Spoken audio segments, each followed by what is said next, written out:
और आपने भी ये नहीं कहा कि बड़ा गांव में आप क्यों नहीं घुस सकते, आपने भी नहीं रोका।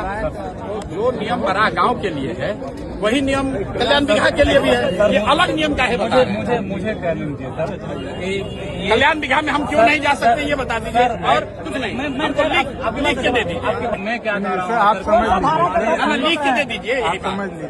लिख के दीजिएगा ना। आपने फिर वहाँ क्यों लिखा था, फिर जैसे श्रम कल्याण में आपने परमिशन लिया? या सभा है वहाँ, हाँ तो सभा है, तो आप वही करिए ना। पता है आप किसी काम में आप नहीं रोक दीजिएगा, आप रोक दीजिएगा सर मेरी बात आप हमको रोक दीजिएगा।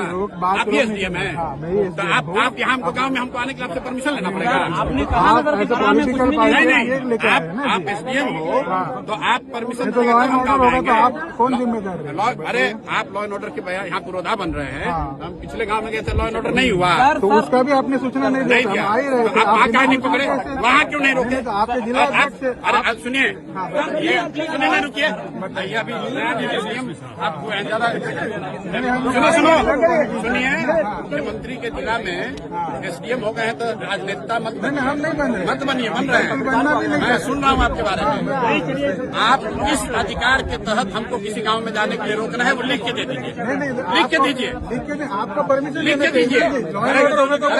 राष्ट्रपति शासन है क्या? गाँव में जाने के लिए परमिशन, गाँव में जाने के लिए गाँव में नहीं जा सकते हैं। आप मालिक हो, दिखाइए कंप्लेन। अरे भाई पूछ लीजिए। नहीं नहीं, दिखाइए कंप्लेन। दिखाओ कंप्लेन, बिल्कुल। मैं आपसे बहुत इज्जत से बात कर रहा हूँ, दिखाइए कंप्लेन। हम रोज पूरा बिहार में घूम रहे हैं, आपसे पूछ कर नहीं घूमेंगे। अरे आप अभी आपको इतना नहीं पावर सरकार ने संविधान ने दिया, क्या नहीं बेकार दिमाग मत करो। आप रोक लीजिएगा, आप रोक लीजिएगा। सही बात आप हमको समझाओगे। डीएम साहब से बात करो।